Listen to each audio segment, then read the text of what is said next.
Amin. Sekali lagi, salam saudara-saudara. Shalom. Dimanapun Anda berada pada saat ini, dimanapun Anda menyaksikan acara ibadah streaming yang diadakan oleh GBI Volker, kiranya Tuhan memberkati Bapak Ibu Saudara sekalian.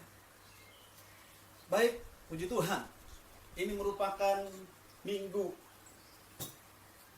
yang ketiga untuk kita tidak bersama-sama beribadah dalam ibadah raya di gereja kita masing-masing. Dan ini merupakan satu kebijakan, satu keputusan yang diambil oleh pemerintah. Dan kita sebagai gereja Tuhan tentu kita mentaatinya. Karena pemerintah adalah wakil daripada Allah.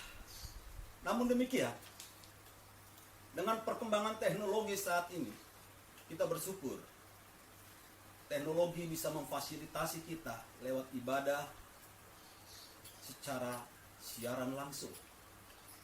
Sehingga di mana Anda pun berada dapat menyaksikan acara ini. Dan ketika engkau menyaksikan acara ini, dengar baik-baik, buka hatimu. Izinkan Allah melawat engkau. Karena yang kita butuhkan saat ini hanya Tuhan. Yang kita butuhkan akhir-akhir ini adalah hanya Allah saja. Amin. Karena kejadian begitu luar biasa. Semua orang merasa cemas, khawatir. Sampai kapan kita harus beribadah lewat streaming? Hanya Tuhan yang tahu. Tapi kita sebagai orang yang percaya, biarlah kita bisa melakukan ini semuanya oleh karena nama Tuhan. Haleluya. Bapak Ibu saudara-saudara yang kekasih, tema firman Tuhan untuk kita sekalian pada saat pagi hari ini, seperti apa yang sudah kita baca lewat pengumuman. Benarkah Tuhan itu baik? Satu tema yang luar biasa, yang akhirnya banyak orang yang bertanya. Bahkan banyak orang yang mengatakan, kenapa temanya seperti itu? Bukankah Tuhan baik? Kenapa bertanya, benarkah Tuhan itu baik? Saya mau katakan buat kita sekalian, Tuhan itu baik, bahkan sangat baik. Amin. Tetapi jatuh lagi pertanyaan buat kita sekalian, jika Tuhan baik, mengapa kita dibiarkan menderita? Jika Tuhan baik, mengapa peristiwa-peristiwa ini harus kita hadapi bersama-sama? Bapak Ibu saudara-saudara, kita akan belajar dari seorang tokoh yang bernama Ayub. Bagaimana Tuhan memproses Ayub sehingga Ayub menjadi orang yang sungguh-sungguh takut akan Tuhan. Kita akan sama-sama membaca dalam Ayub 42 ayat 1 sampai yang ke-6. Ayub 42 ayat 1 sampai yang ke-6. Bapak Ibu saudara-saudara dimanapun Anda berada, mari silakan kita buka dan kita akan membacanya bersama-sama. Demikian dikatakan oleh firman Tuhan. Maka jawab Ayub kepada Tuhan, aku tahu bahwa Engkau sanggup melakukan segala sesuatu dan tidak ada rencanamu yang gagal. Sekali lagi, tidak ada rencanamu yang gagal. Firman-Mu, siapakah dia yang menyelubungi keputusan tanpa pengetahuan? Itulah sebabnya tanpa pengertian aku telah bercerita tentang hal-hal yang sangat ajaib bagiku dan yang tidak ku ketahui.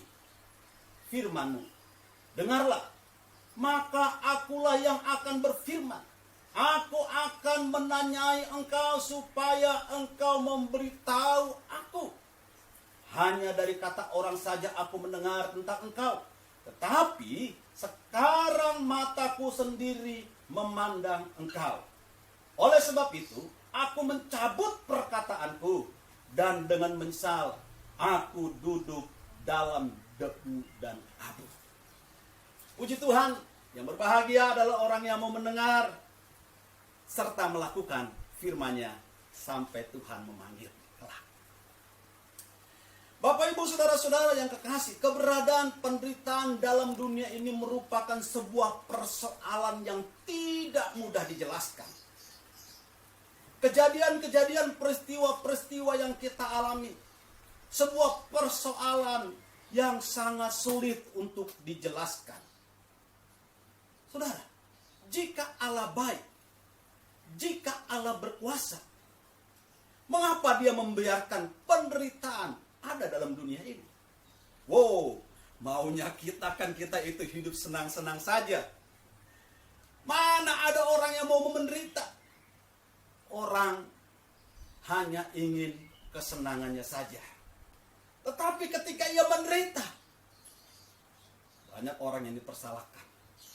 Sampai-sampai Tuhan pun dipersalahkan. Bagi mereka yang pernah bersentuhan secara langsung dan mendalam dengan penderitaan, ini satu pertanyaan. Dan pertanyaan ini menjadi lebih rumit karena dia mengalami.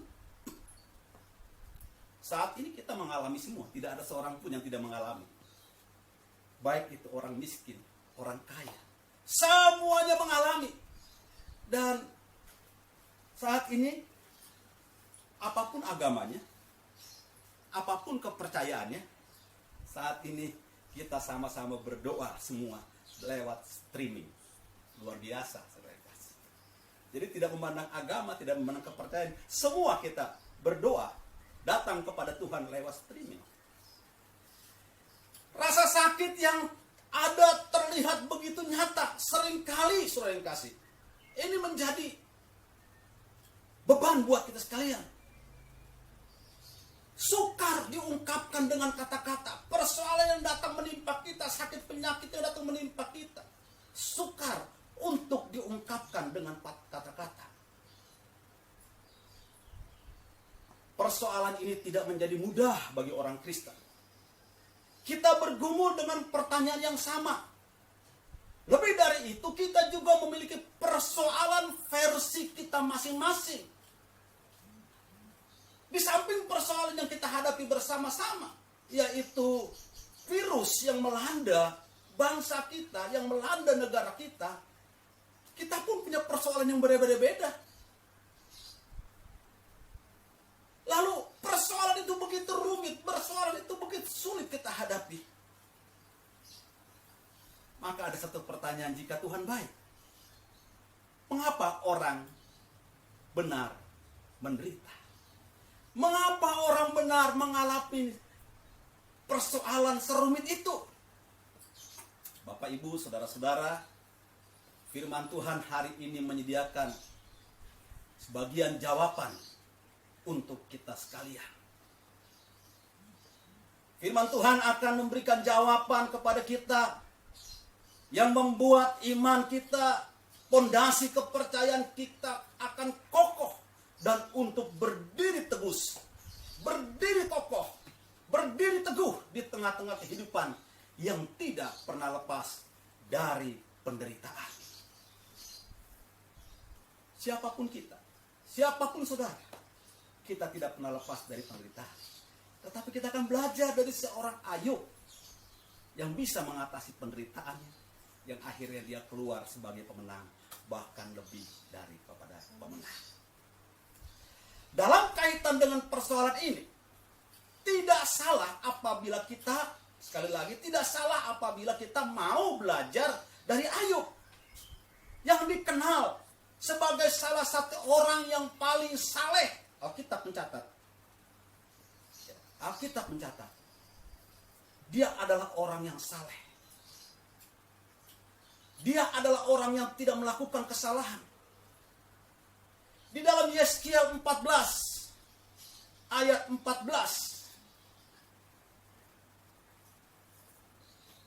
Bilka akan membaca buat kita semua. Yeskiel 14 ayat yang ke-14. Biarpun di tengah-tengahnya berada ketiga orang ini, yaitu Nuh, Daniel, dan Ayub, mereka akan menyelamatkan hanya nyawanya sendiri karena kebenaran mereka, Demikianlah firman Tuhan Allah. Ya. Jadi Nuh, Daniel, dan Ayub dikatakan mereka hanya menyelamatkan diri mereka sendiri. Keselamatan itu tidak bisa dibonceng. Mereka hanya bisa menyelamatkan diri mereka sendiri. Lalu kita baca lagi Yesaya 14 ayat 20.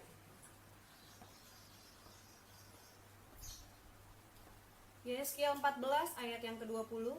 Dan biarpun Nuh, Daniel, dan Ayub berada di tengah-tengahnya, demi aku yang hidup, demikianlah firman Tuhan Allah, mereka tidak akan menyelamatkan baik anak laki-laki maupun anak perempuan, melainkan mereka akan menyelamatkan hanya nyawanya sendiri karena kebenaran mereka.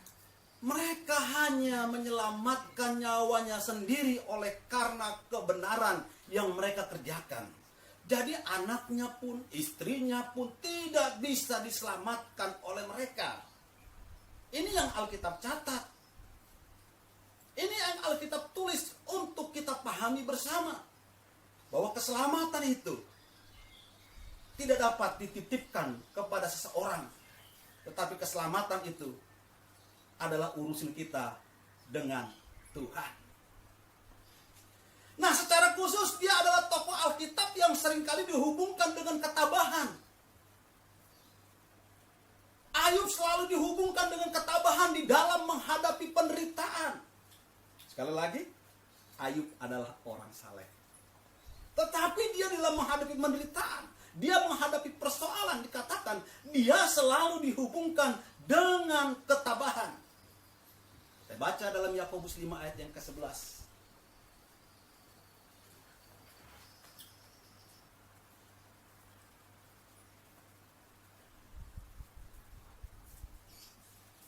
Yakobus 5 ayat yang ke-11. Sesungguhnya kami menyebut mereka berbahagia, Ya. yaitu mereka yang telah bertekun. Kamu telah mendengar tentang ketekunan Ayub, Ya. dan kamu telah tahu apa yang pada akhirnya disediakan Tuhan baginya, karena Tuhan Maha Penyayang dan penuh belas kasih. Ya.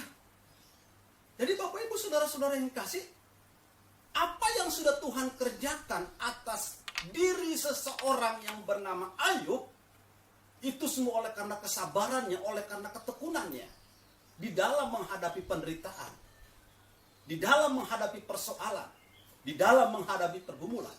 Kalau kita membaca tentang kisah Ayub, bagaimana seorang Ayub yang tadinya dia memiliki harta begitu luar biasa, anak-anaknya di dalam Ayub pertama dikatakan selalu berpesta pora. Tiba-tiba semuanya itu hilang. Saya kira penderitaan Ayub adalah satu penderitaan yang belum pernah dialami oleh seseorang. Hanya Ayub yang mengalami seperti ini. Tapi apakah Ayub di dalam penderitaannya itu, kita melihat bagaimana Ayub menghadapi penderitaan itu? Nah, di dalam teks kita hari ini, di dalam Ayub 42 ayat 1-6 merupakan respon Ayub yang terakhir terhadap segala pergumulannya. Nah, bagian ini bisa dikatakan sebagai jawaban atas pergumulan. Apakah Ayub pada akhirnya benar-benar memahami semua alasan dan pekerjaan ilahi di balik semua kesengsaraannya itu?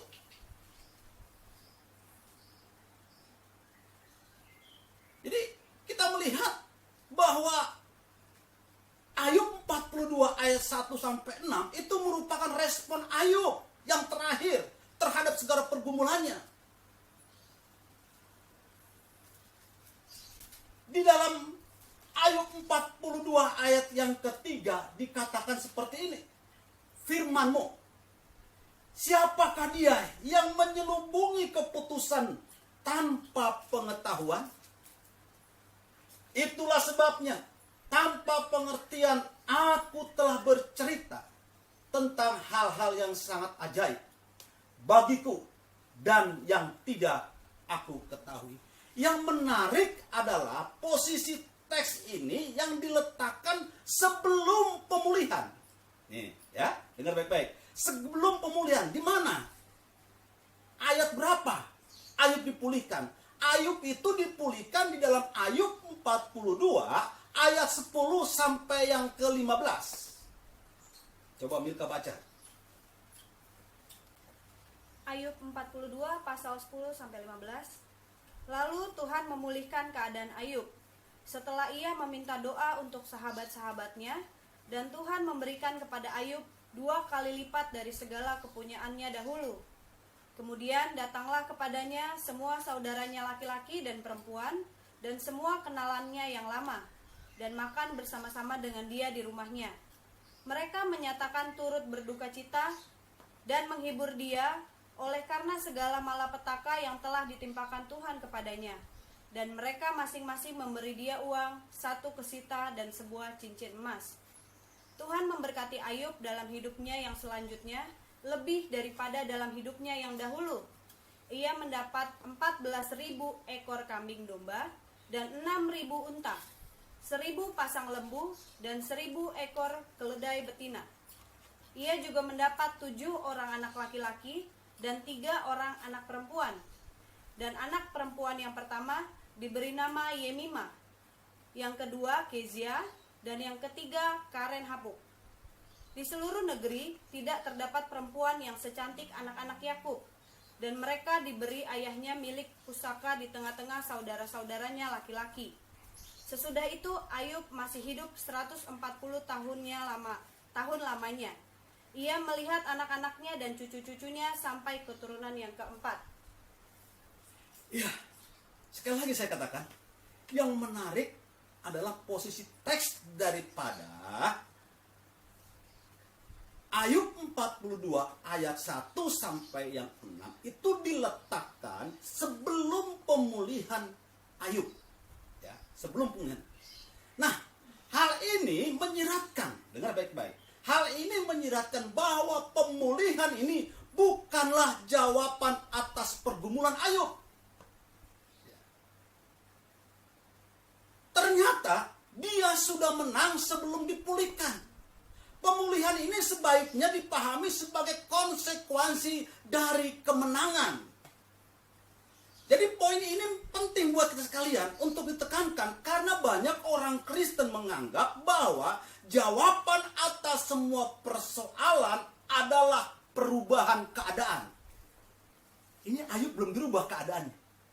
Ayub belum dirubah. Dia dirubah pada Ayub 42 ayat 10 sampai ke 15. Tapi sebelum ada perubahan secara fisikal yang dihadapi oleh Ayub, dia sudah mengalami pemulihan. Dia sudah mengalami perubahan. Tapi banyak orang Kristen menganggap bahwa pemulihan itu terjadi apabila doanya sudah dijawab, sudah terrealisasi. Kita belajar dari Ayub. Jadi poin ini sangat penting untuk ditekankan, karena banyak orang Kristen menganggap jawaban atas semua persoalan adalah perubahan keadaan.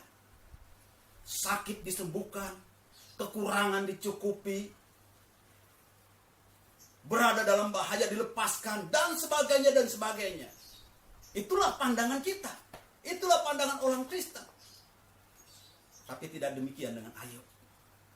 Dia sudah menang bahkan sebelum ada perubahan keadaan. Dia sudah memenangkan pergumulan itu. Luar biasa.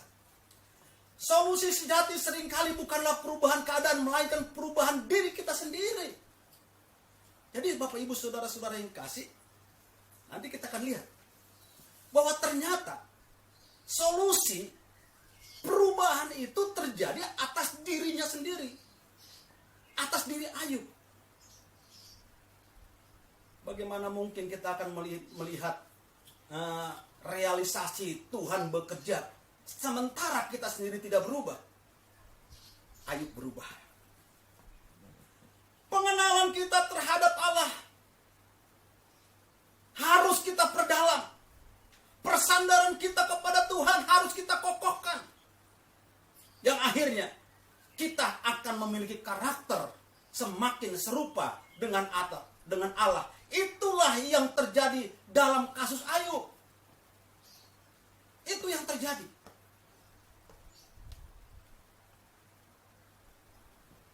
orang benar menderita?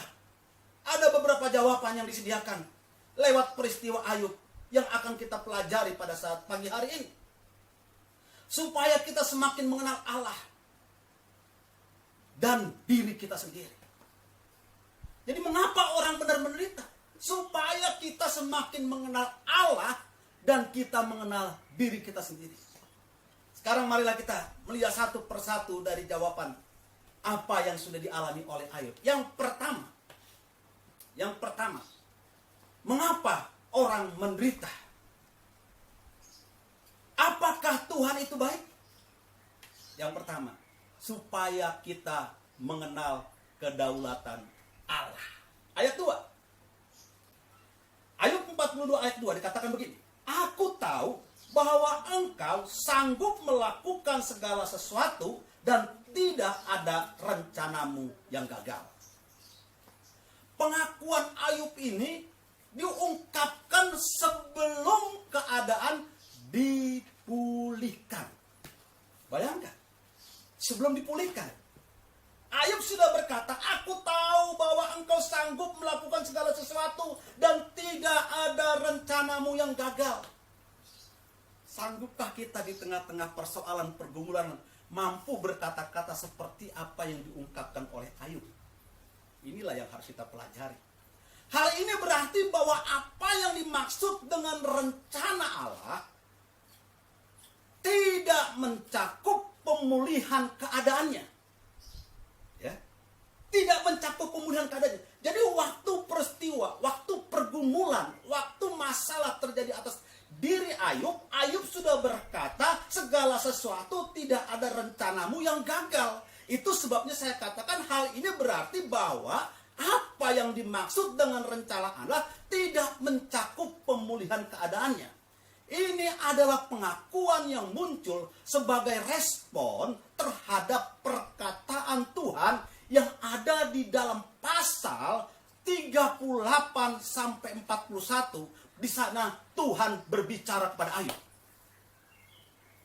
Bapak Ibu saudara-saudara yang kekasih, mari engkau baca dari Ayub 1 sampai 42. Bagaimana Ayub bisa mengalahkan penderitaannya dan dia bisa keluar sebagai pemenang. Saya percaya engkau pun akan keluar sebagai pemenang. Amin. Allah menunjukkan kedaulatannya yang mutlak atas segala sesuatu. Dengan baik-baik, Allah menunjukkan kedaulatannya yang mutlak atas segala sesuatu. Alam semesta dipenuhi dengan begitu banyak petunjuk tentang kekuasaannya. Dia memutuskan, melakukan, dan mengatur segala sesuatu. Dan saya terlampau percaya, peristiwa yang kita alami saat ini, peristiwa yang bangsa dan negara kita alami saat ini, itu semua adalah kedaulatan Allah. Ayub mengakui bahwa di balik segala sesuatu termasuk kesengsaraan yang menimpa dia, ada rencana Allah.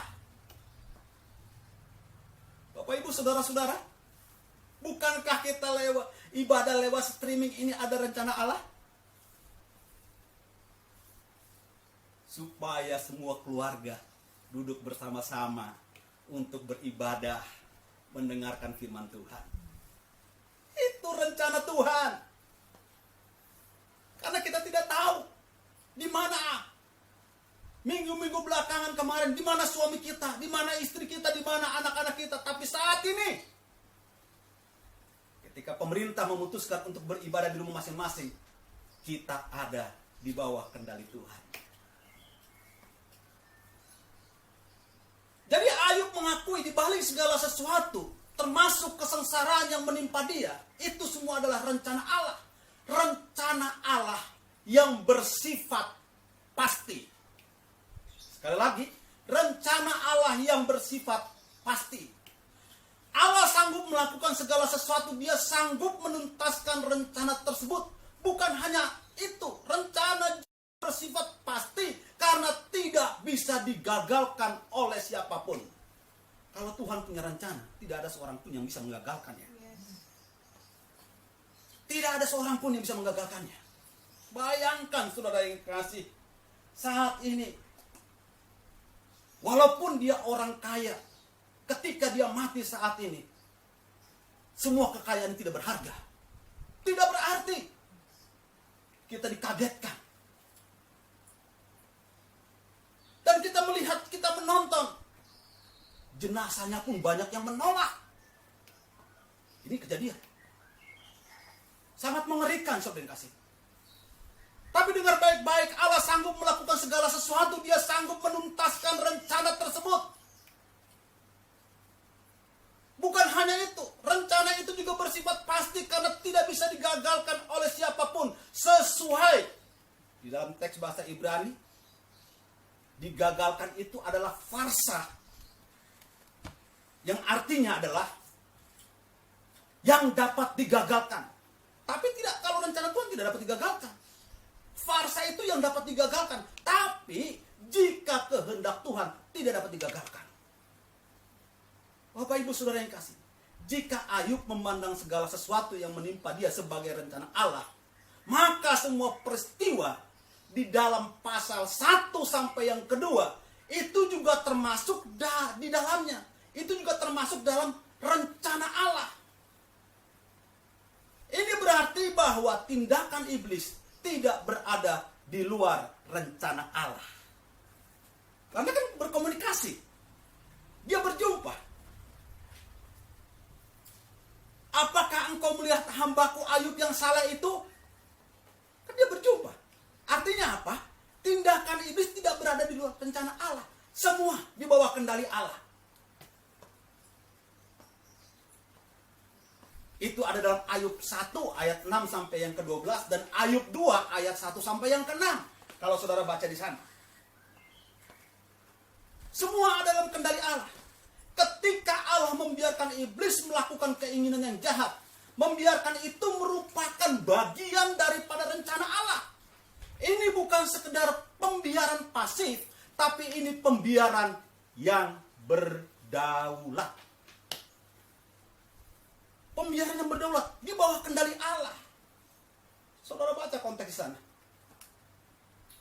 Iblis berjumpa dan bertanya, apakah engkau melihat hambaku Ayub yang saleh itu? Jadi semua ada dalam kendali Allah. Dan ketika iblis lakukan itu, Allah membiarkan, bukan pembiaran pasif, tetapi pembiaran yang berdaulat. Kata rencana di dalam Ayub 42 ayat 2 itu juga pasti mencakup perampokan, ya, bencana alam, penyakit yang terjadi dalam kehidupan.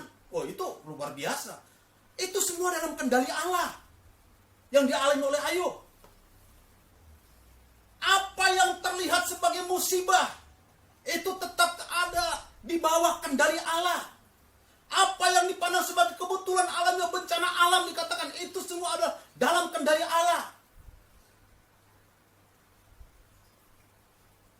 Bahkan apa yang tampak begitu buruk, penyakit kulit yang dialami oleh Ayub, itu juga merupakan bagian daripada rencana Allah. Bapak Ibu Saudara-saudara, walaupun semua itu adalah rencana Allah, bukan berarti Allah secara aktif dan langsung terlibat di dalamnya, tidak. Dikatakan di sana iblis yang menjadi aktor intelektual. Dia menggunakan orang-orang yang ada di sekitarnya, alam yang ada di sekitarnya untuk menyengsarakan Ayub. Tetapi dengar baik-baik. Bagaimanapun hal itu tetap tidak meniadakan kedaulatan Allah. Jadi tetap ada dalam kendali Allah. Jadi hal yang pertama, saudara-saudara yang kasih, kenapa Ayub mengalami seperti itu? Supaya apa? Supaya Ayub mengenal kedaulatan Allah. Bahwa segala sesuatu yang terjadi bukan kebetulan, tetapi semua udah di bawah kendali Allah. Sekalipun itu iblis yang melakukan secara intelektualnya, aktornya, tetapi semua itu ada di dalam kendali Allah. Jadi supaya Ayub itu mengerti tentang kedaulatan Tuhan. Yang kedua, supaya supaya kita mengakui hikmat Allah. Kita baca Ayub 42 ayat yang ketiga sampai yang keempat, dikatakan demikian. Firman-Mu, siapakah dia yang menyelubungi keputusan tanpa pengetahuan? Itulah sebabnya tanpa pengertian aku telah bercerita tentang hal-hal yang sangat ajaib bagiku dan yang tidak ku ketahui. Ayat 4, dengar baik-baik. Firman-Mu, dengarlah, maka akulah yang akan berfirman. Aku akan menanya engkau, supaya engkau memberitahu aku. Hal yang kedua, supaya kita mengakui hikmat Allah. Di dalam penderitaan yang berat, kita cenderung itu membordir Allah dengan pertanyaan-pertanyaan. Di mana engkau Tuhan? Apakah engkau berkuasa Tuhan? Ini yang sering kita lakukan. Di mana engkau Tuhan? Apakah engkau masih berkuasa? Apakah mujizatmu masih ada? Apakah engkau peduli? Mengapa engkau membiarkan ini terjadi? Apa maksud dari semua ini? Bukankah banyak orang Kristen bertanya seperti itu saat ini? Bukankah banyak orang yang bertanya saat ini? Di mana engkau Tuhan? Kenapa engkau biarkan bangsa ini terjadi seperti ini? Saudara-saudara yang dikasih, kita ingin menginginkan jawaban yang tuntas. Kita tidak mau hidup dalam kebingungan dan ketidaktahuan. Lebih celaka lagi, kita seringkali hanya menginginkan jawaban yang menurut kita adalah maksud, akal, dan menyenangkan kita. Inilah keegoan kita. Kita ingin jawabannya hanya untuk menyenangkan kita. Tapi kita tidak mau peduli. Bagaimana kita harus bersikap kepada Allah yang mengizinkan semuanya terjadi. Yang saya katakan tadi semua adalah kedaulatan Allah. Itu juga yang dilakukan oleh Ayub. Dia menanyai Allah dan mempertanyakan keadaannya. Dia menuntut sebuah penjelasan.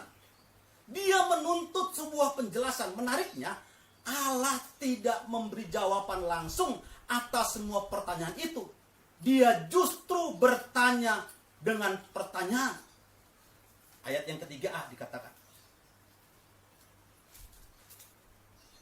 siapakah dia yang menyelubungi keputusan tanpa pengetahuan? Ya.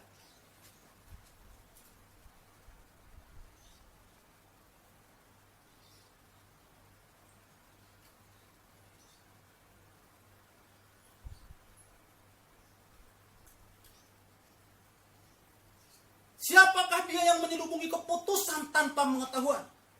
Ayat yang ketiga ini menunjukkan siapa Allah dan siapa manusia. Siapa Allah dan siapa manusia? Tuhan selalu memiliki pertimbangan dan hikmat di balik setiap keputusan-keputusannya. Sekali lagi, Tuhan selalu memiliki pertimbangan dan hikmat di balik setiap keputusan-keputusannya. Di ayat ini Ayub sebenarnya sedang merenungkan kembali pertanyaan, ya. Ayub sedang menunjukkan kembali pertanyaan yang ada di dalam Ayub 38 ayat yang kedua. Mari Milka baca coba. Ayub 38 ayat yang kedua. Ayub 38 ayat yang kedua. Siapakah dia yang menggelapkan keputusan dengan perkataan-perkataan yang tidak berpengetahuan? Ya. Jadi di ayat ini Ayub sebenarnya sedang merenungkan kembali pertanyaan itu.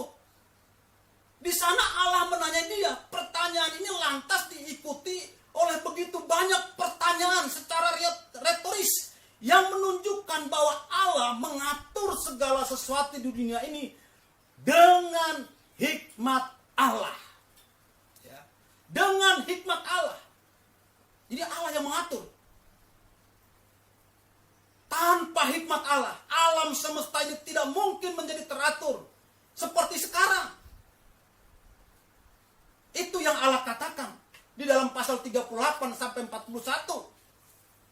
Ayat 38 sampai 41. Allah berbicara di sana bahwa semua itu adalah Allah yang mengatur. sekaligus menunjukkan bahwa manusia justru seringkali kekurangan hikmat. Banyak perkataan, kurang pengetahuan. Ayat 3b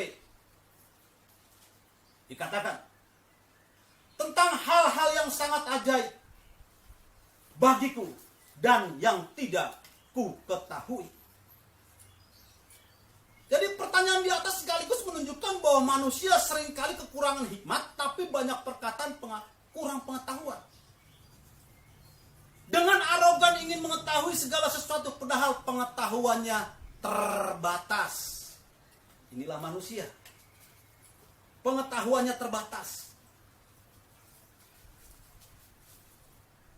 Sebagai Allah yang berhikmat, Dia pasti melakukan segala sesuatu dengan alasan tertentu.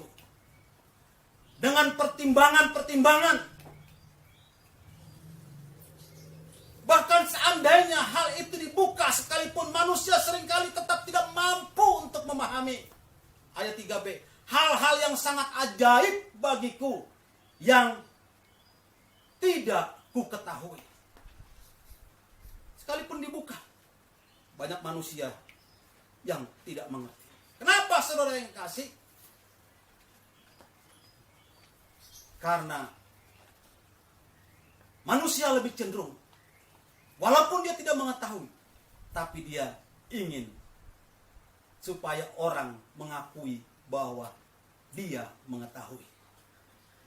Nah, itu sebabnya Allah mengajarkan kepada Ayub lewat peristiwa ini supaya Ayub mengakui hikmat Allah lebih dari segala-galanya. Hal yang ketiga, dalam ayat 5, Ayub 42 ayat 5. Hanya dari kata orang saja aku mendengar tentang engkau, tetapi sekarang mataku sendiri memandang engkau. Hal yang ketiga, peristiwa ini Tuhan izinkan kepada Ayub supaya kita mengenal Allah lebih personal dan mendalam. Kita harus mengenal Allah lebih dalam, saudara yang kasih. Ayub itu hidup dalam sistem keagamaan yang cenderung retributif. Maksudnya, segala tindakan Allah hanyalah proses terhadap perbuatan manusia. Siapa yang taat akan mendapat berkat, siapa yang fasik akan menerima hukuman. Dan kesalahan Ayub itu mereka pikir karena Ayub melakukan aib di mata Tuhan. Kalau kita melihat kejadian dalam Ayub 1 ayat 1 sampai 5. Mari dibaca. Ayub 1 ayat 1 sampai 5. Ayub 1 ayat 1 sampai 5. Ada seorang laki-laki di tanah Uz bernama Ayub. Orang itu saleh dan jujur. Ya. Ia takut akan Allah dan menjauhi kejahatan. Ia mendapat 7 anak laki-laki dan 3 anak perempuan. Ia memiliki 7.000 ekor kambing domba, 3.000 ekor unta, 500 pasang lembu, 500 keledai betina, dan budak-budak dalam jumlah yang sangat besar. Sehingga orang itu adalah yang terkaya dari semua orang di sebelah timur. Anak-anaknya yang lelaki biasa mengadakan pesta di rumah mereka, masing-masing menurut giliran. Dan ketiga saudara perempuan mereka diundang untuk makan dan minum bersama-sama mereka. Setiap kali apabila hari-hari pesta berlalu, Ayub memanggil mereka dan menguduskan mereka. Keesokan harinya pagi-pagi bangunlah Ayub, lalu mempersembahkan korban bakaran sebanyak jumlah mereka sekalian. Sebab pikirnya, mungkin anak-anakku sudah berbuat dosa dan telah mengutuki Allah di dalam hati. Demikianlah dilakukan Ayub senantiasa. Ya, inilah agamawi. Inilah agama yang selalu mengandalkan pikirnya anak-anaknya melakukan dosa. Ini agamawi. Jadi hidup Ayub di tengah-tengah sistem keagamaan yang cenderung retributif. Ya. Sangat mudah dipahami. Bapak Ibu saudara-saudara yang kasih, persoalan akan muncul jika terjadi sebaliknya. Ayub yang saleh ternyata tertimpa beragam peristiwa buruk yang dapat dipahami sebagai kutuk menurut kacamata publik pada saat itu. Kutuk. Wah. Padahal di mata Tuhan saleh. Tapi di mata manusia, karena agamawi tadi, Ayub berusaha memahami semua ini dalam rangka teologi retributif. Dia gagal memahaminya, pada para sahabatnya pun memandang situasi dengan kacamata yang sama. Tidak heran mereka terus berusaha untuk meyakinkan Ayub tentang dosa-dosanya. Bayangkan, suruh mengakui dosa-dosa Ayub. Apa? Bagi mereka hal-hal yang buruk tidak mungkin terjadi pada orang yang saleh. Ini agamawi.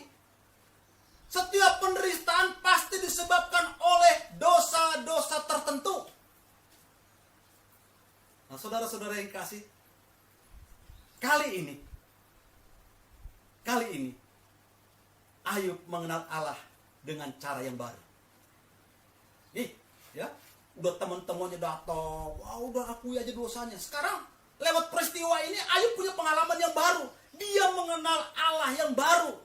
Allah yang jauh lebih besar dan kompleks daripada yang selama ini dia pikirkan. Allah berada di luar kotak retributif. Konsep taat, berkata fasik, kutuk hanyalah cara umum yang diberlakukan. Tetapi dia tidak harus terikat dengan hal itu. Dan di sini sadar, Ayub sedang dilatih Tuhan untuk berpikir di luar kotak, out of the box, di luar kotak. Dia pikir lebih dalam lagi. Ternyata semua yang dilakukan itu, semua yang diperbuat itu agamawi. Itu pun, walaupun dia seperti itu, Allah mengatakan dia saleh. Luar biasa Allah kita. Dia saleh. Bukankah Allah kita itu baik? Baik dan sangat baik, saudara yang kasih. Bukan hanya lebih mendalam pengenalan Ayub kepada Allah, jauh lebih personal. Dia lebih mengenal secara pribadi lewat peristiwa ini nih. Dia mengenal secara pribadi. Sebelumnya dia hanya mendengar kata orang, dikatakan. Dari kata orang. Tapi ini adalah setelah dia mengalami ini, bukan kata orang, dikatakan. Tentang hal ini sangat ajaib bagiku, dan yang tidak aku ketahui firman-Mu. Dengarlah, maka akulah yang akan berfirman. Akulah yang menanyai engkau supaya engkau memberitahu aku. Jadi dia lebih mengenal, saudara yang kasih. Sebelumnya dia mendengar dari orang lain. Ini adalah doktrin yang berdasarkan tradisi. Hanya diterima begitu saja tanpa digumuli, tanpa dimengerti, tanpa dialami. Itu kan doktrin. Bukankah doktrin seperti itu? Tapi kali ini Ayub memandang Allah dengan matanya sendiri. Dia punya pengalaman. Secara personal dia punya pengalaman. Doktrin tentang Allah lebih dari sekedar opini publik. Doktrin perlu dihidupkan dan dialami. Kita tidak hanya mengenal tentang Allah, namun benar-benar mengenal Dia dalam arti mengalami Dia secara nyata. Menikmati Dia secara nyata. Bukan sekedar doktrin, tapi pengenalan kita secara personal. Menikmati Dia secara personal. Itu yang harus kita alami. Itu yang harus kita dapatkan. Untuk akhir-akhir ini kita bisa mengalami kemenangan seperti Ayub. Kita harus lebih mengenal Allah secara personal, secara mendalam. Bukan kata orang, bukan kata doktrin, bukan karena terikat agamawi, liturgi gereja, bukan.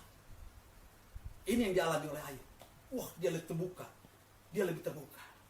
Yang keempat, supaya kita mengenal kehinaan diri kita sendiri.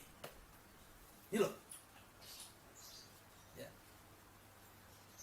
Bagian awal dari ayat ini telah menjadi topik perdebatan kalangan penerjemah. Dikatakan dalam ayat 6, oleh sebab itu aku mencabut perkataanku, dan dengan menyesal aku duduk dalam debu dan abu. Itu kata-kata mencabut itu menjadi topik, wah, luar biasa. Ya. Mencabut.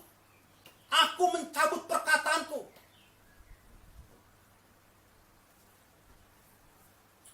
Artinya apa, saudara yang kasih? Ayub bertobat. Ya. Dalam ayat 6b dikatakan, dan dengan menyesal aku duduk dalam debu. Ya, Ayub mengalami pertobatan. Dia tidak semua perkataan, dia cabut semuanya. Dia cabut.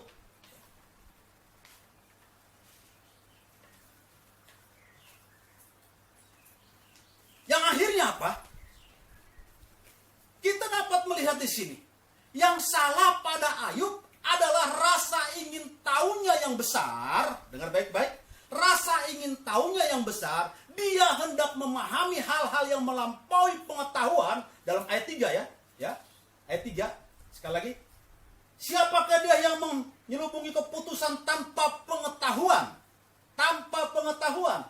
Itulah sebabnya tanpa pengertian aku telah bercerita tentang hal-hal yang sangat ajaib bagiku dan yang tidak aku ketahui. Ini kesalahan Ayub. Dia bercerita tentang hal-hal yang besar, tentang Allah, padahal dia nggak tahu. Yang salah pada Ayub adalah rasa ingin tahu yang besar. Dia hendak memahami hal-hal yang melampaui pengetahuan. Dia menganggap bahwa pikirannya yang terbatas akan sanggup memahami keadaan yang rumit apabila Allah memberikan penjelasan. Saudara, inilah kesombongan yang dimunculkan oleh Ayub. Bukankah banyak kita seperti itu akhir-akhir ini? Supaya orang-orang Kristen tahu, supaya jemaatan tahu, satu hari dia bisa bikin renungan 10 kali dalam Facebook. Supaya apa? Ini loh aku. Ayub. Ini Ayub, sudah dikasih. Salahkah? Tidak. Sepanjang engkau mengetahui, silakan. Jangan jadikan itu untuk mencuri kemuliaan Allah. Jangan jadikan itu kesombongan rohani dalam hidupmu. Ini adalah kesombongan, karena itu Ayub perlu bertobat dan merendahkan diri di atas debu. Bapak, Ibu, saudara-saudara yang kekasih, inilah peristiwa-peristiwa yang Ayub alami. Tetapi setelah itu, saudara yang kekasih, setelah Ayub mengalami pertobatan, Ayub diberkati Tuhan. Ayub diberkati Tuhan. Luar biasa. Nah, itu sebabnya kejadian-kejadian, peristiwa-peristiwa yang terjadi di tengah-tengah bangsa ini, itu semua dalam kendali Tuhan. Itu semua dalam kedaulatan Tuhan. Bukan Allah tidak peduli kepada kita. Allah sangat peduli. Tetapi Allah lewat peristiwa ini, Allah ingin, saudara kasih, saya simpulkan firman Tuhan. Benarkah Tuhan itu baik? Jika Tuhan baik, mengapa orang benar menderita?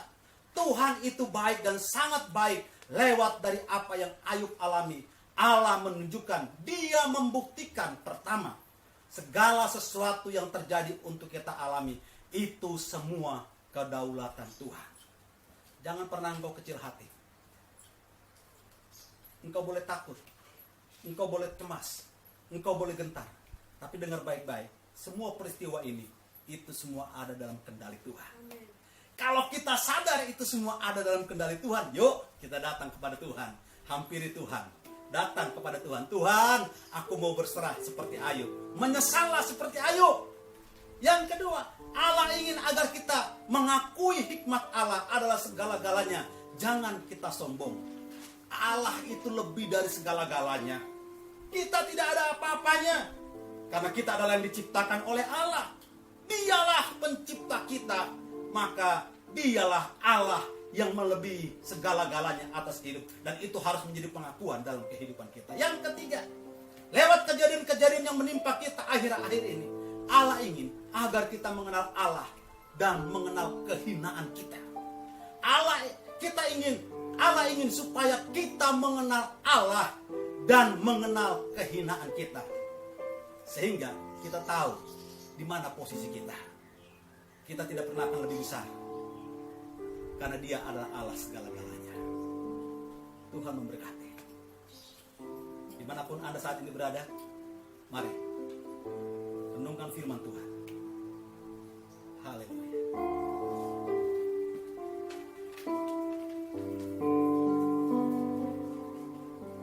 Kita akan datang kepada Tuhan.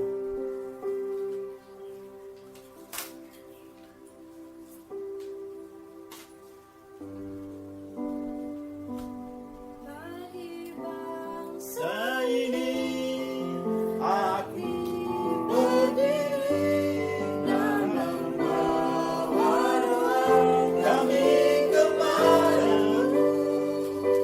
Sesuatu yang besar pasti terjadi dan menggunakan bagi kami. hanya nama-Mu Tuhan ditinggikan atas seluruh bumi.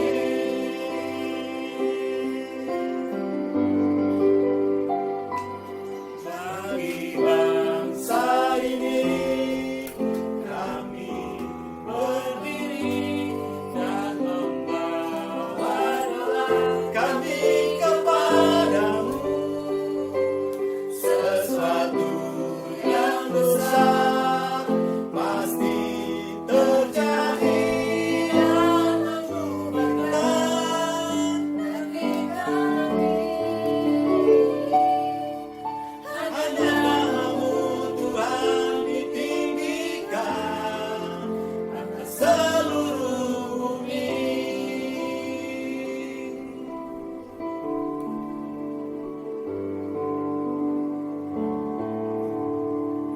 Mari kita mau datang kepada Tuhan. Kita mau berdoa bersama-sama. Kita mau hampiri Dia. Tuhan Allah semesta alam. Bapa,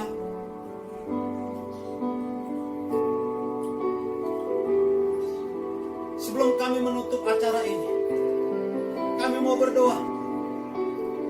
Kami menyerahkan pergumulan bangsa kami kepadamu ya Tuhan. Di mana agar bangsa kami dapat mengatasi virus corona ini Tuhan. Kami mau berdoa buat pemerintah, Bapak Jokowi, Bapak Wakil Presiden, para menteri, para gubernur, para wali kota, bahkan kepala-kepala desa, sampai ke tingkat-tingkat RT. Berikan kesatuan Amin. agar bangsa kami dapat keluar, agar negara kami dapat mengatasi dari bencana yang menimpa. Dan sekali lagi Tuhan, kami percaya semua ini ada dalam kendali Tuhan. Amin. Kami juga mau berdoa buat para dokter yang ada pada barisan terdepan pada saat ini, yang saat ini sedang bertugas di rumah-rumah sakit.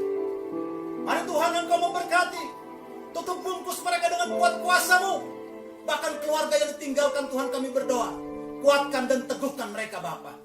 Di dalam nama Tuhan Yesus Kristus, pasien-pasien yang terjangkit pada saat ini, yang saat ini positif oleh karena virus corona, Engkau berikan kekuatan. Bahkan keluarga yang Tuhan, Engkau berikan kekuatan.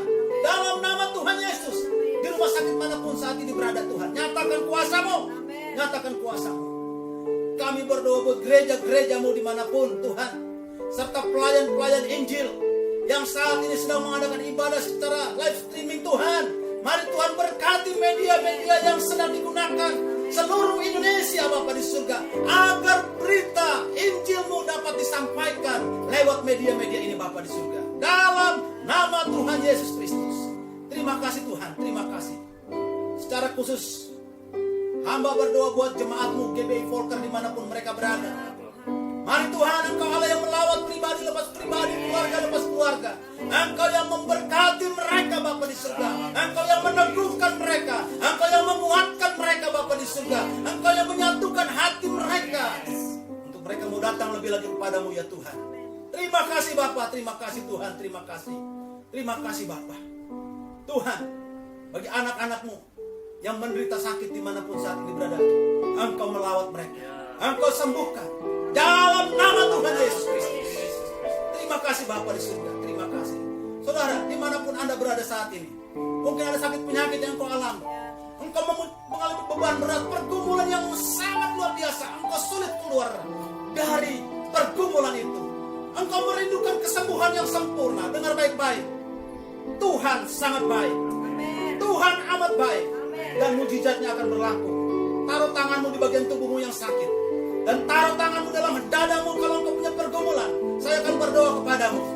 Bapa di surga, dalam nama Tuhan Yesus Kristus, Engkau yang mengerti pergumulan anak-anakmu, Engkau yang mengetahui sakit penyakit yang dialami oleh anak-anakmu.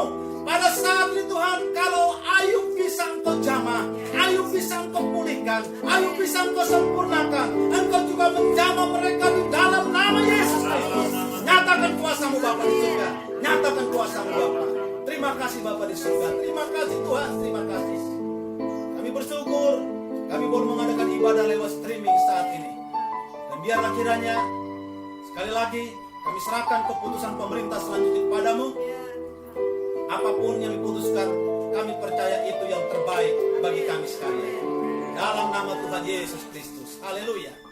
Dan sekarang kekasih-kekasih Tuhan, jemaat Tuhan, milik Tuhan, arahkan hatimu kepada Tuhan. Angkat wajahmu. Terimalah berkat Tuhan. Kiranya anugerah berkat dari Allah Bapa, cinta kasih yang sempurna dari Kristus Yesus Tuhan, dan persekutuan dalam kuat kuasa Roh Kudus yang adalah memimpin, menyertai, bahkan memberkati saudara sekalian siang ini, besok, bahkan sampai selama-lamanya, di dalam nama Tuhan Yesus Kristus. Haleluya. Amin. Puji Tuhan, saudara-saudara yang kasih, acara kita sudah selesai. Pastikan pada hari Jumat yang akan datang, kita akan siarkan live streaming secara langsung dalam acara ibadah kematian Yesus Kristus. Dan besok kita akan mulai masuk dalam ibadah rumah-rumah berkat, rumah tangga. Setiap rumah tangga mengadakan ibadah di rumah masing-masing, dan kami akan menyiapkan bahan renungan, bahan khotbah, dan liturgi yang akan saudara pakai selama 1 minggu ke depan. Tuhan memberkati. Haleluya. Untuk jemaat sekalian, jangan lupa tetap jaga kesehatan, tetap menaati aturan yang diperintahkan pemerintah. Kita harus gunakan masker apabila kita sedang merasa tidak enak badan, tidak prima, dan kita terpaksa harus keluar rumah. Kita wajib menggunakan masker, dan kita harus rajin mencuci tangan dengan air yang mengalir dan dengan sabun. Apabila kita sedang ada di jalan atau di luar, kita boleh menggunakan antiseptik. Lalu yang terakhir, jangan lupa untuk kita tetap di rumah saja. Kita tetap berdoa lewat rumah kita masing-masing. Kita tetap bersama dengan keluarga kita. Kita boleh bersama-sama menjaga keluarga kita, agar kita boleh juga mensukseskan pemberhentian virus ini secepat mungkin. Amin. Tuhan Yesus memberkati. Selamat hari Minggu.